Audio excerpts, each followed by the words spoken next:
dans le 11-12, c'est le moment de retrouver le dossier avec Gérard Mavian du FC Que Choisir, Saint-Malo et ses environs. Vous assurez la présidence de cette association, Gérard Mavian, bienvenue. Vous avez eh bien, le plaisir, je l'espère, en tous les cas en ce qui nous concerne, de venir une fois par mois sur les ondes de Radio Parole de Vie, et je l'espère aussi pour nos auditrices et nos auditeurs, pour nous éclairer sur différents sujets que vous traitez au sein du FC Que Choisir Saint-Malo et ses environs, autour de la consommation. Et c'est vrai que nous sommes dans une zone touristique. Qui dit zone touristique dit aussi location, congé lors d'une location. Qu'est-ce qu'on peut dire à nos auditrices et à nos auditeurs pour éviter des erreurs ? Eh bien, de toujours prendre soin de faire ce qu'on appelle un pré-état des lieux. Alors, s'agissant de location de longue durée, entre guillemets, pourquoi un pré-état des lieux ? On peut demander un pré-état des lieux un mois avant la date de congé définitive, ce qui permet aux locataires et aux bailleurs ou aux propriétaires de faire le point. Charge aux locataires de mettre en ordre les choses qui ont été dégradées. Ce qui évite que ça laisse au locataire la possibilité de faire les travaux lui-même, voire de prendre un artisan qui lui convienne à des prix qui lui conviennent également.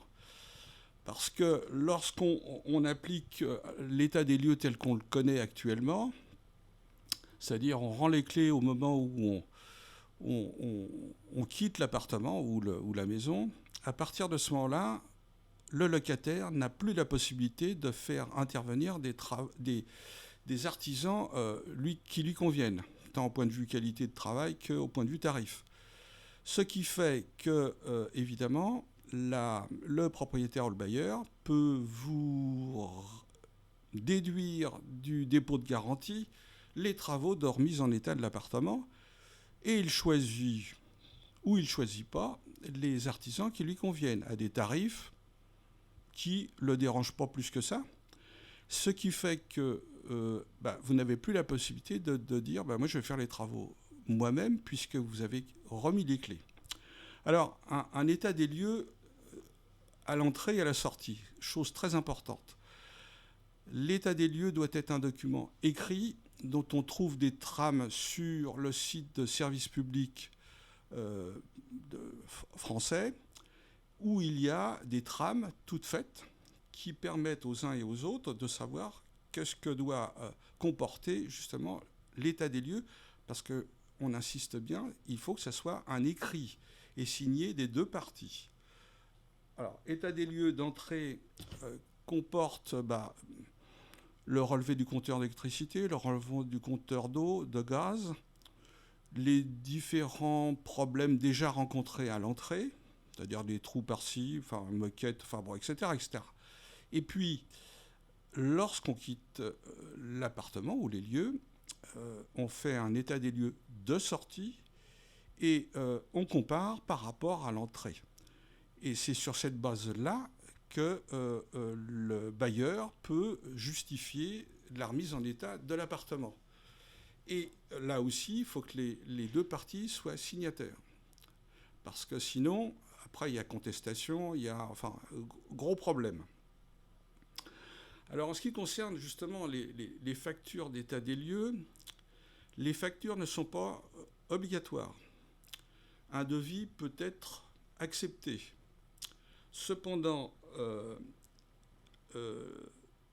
si il s'avérait que les travaux, les factures des travaux, les devis paraissent exorbitants, il est toujours possible, mais là les choses se compliquent, de porter plainte pour, factures démesurées ou gonflées, on va dire, parce que le but final, pour beaucoup, pas la totalité, mais pour beaucoup de bailleurs et de propriétaires, c'est de ne pas restituer le dépôt de garantie.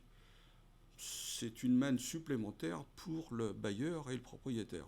Alors, je m'en excuse auprès de ceux qui sont honnêtes, parce que heureusement, il en existe encore, mais très souvent, les personnes viennent nous voir en disant « on refuse de me rendre mon dépôt de garantie ».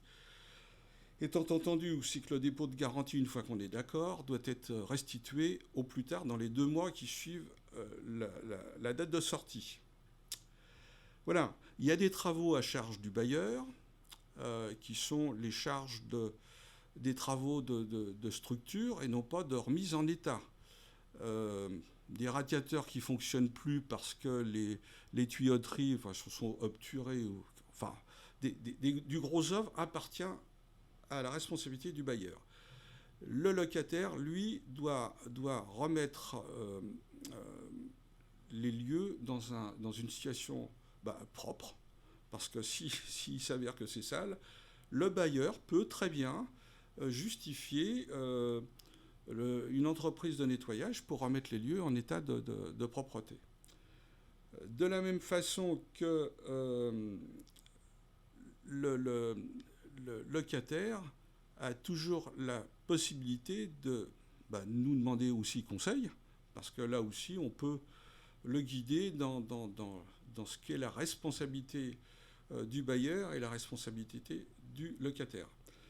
Et puis il y a aussi un élément qu'on appelle usure normale d'un logement, parce que si vous ne faites pas de trous ou de choses sur la moquette ou sur le parquet, il y a un vieillissement naturel qui ne peut pas être imputable à nos restitutions du dépôt de garantie. Et ça se quantifie comment, le vieillissement? Alors, c'est au bout de combien d'années?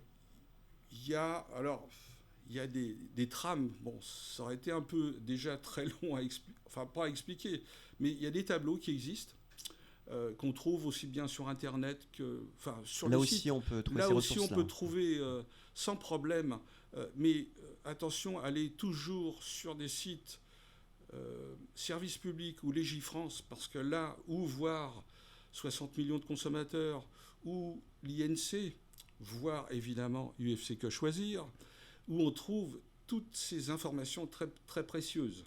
Voilà. Et puis si vous avez toujours un doute, de toute façon, n'hésitez pas à nous contacter, parce que là aussi, on part du principe qu'il est préférable de prévenir que guérir. Et je peux vous dire que ces histoires de non-restitution de loyers représentent entre 15 et 20% des litiges qu'on traite chaque année. Ce qui n'est pas négligeable. Ce qui n'est pas négligeable, ce qui est quand même beaucoup. Et d'année sur année, on retrouve toujours les mêmes chiffres. Ça veut dire que c'est une pratique, je dirais, courante. Certains se font, je vous dis, un petit bas de laine avec la non-restitution des dépôts de garantie. Gérard Mavian, vous conseillez aux auditrices et aux auditeurs de vous appeler pour prendre rendez-vous, ou est-ce que... Oui, tout à fait, puisque... Il y a un numéro qu'on peut donner? Oui. Oui, alors, le numéro, on le retrouve sur les sites Facebook et sur notre page Internet, mais on n'est pas avare de renseignements, donc je vais pouvoir vous le donner. Contactez le 02 99 56 80 47, où là, vous déposez votre message sur le répondeur et on vous rappelle pour que vous puissiez prendre rendez-vous. Un autre message qui est très important pour nous. Les bénévoles. Les bénévoles. En 1 minute, s'il vous plaît. Alors, en 1 minute, les bénévoles, ce sont des personnes qui donnent de leur temps, mais qui, suivant les aléas de la vie, sont parfois obligés de nous quitter. Donc, ce qui fait qu'on est en recherche permanente de bénévoles. Et surtout, n'hésitez pas à nous contacter, parce qu'on a vraiment besoin de vous et on ne fonctionne qu'avec des bénévoles. Merci pour votre écoute et je vous dis à très bientôt. Merci à vous, Gérard Mavian, président du UFC Que Choisir Saint-Malo et ses environs. On l'a bien compris. Merci pour cet éclairage concernant ce sujet de location. À très bientôt. À très bientôt. Bonne continuation. Merci.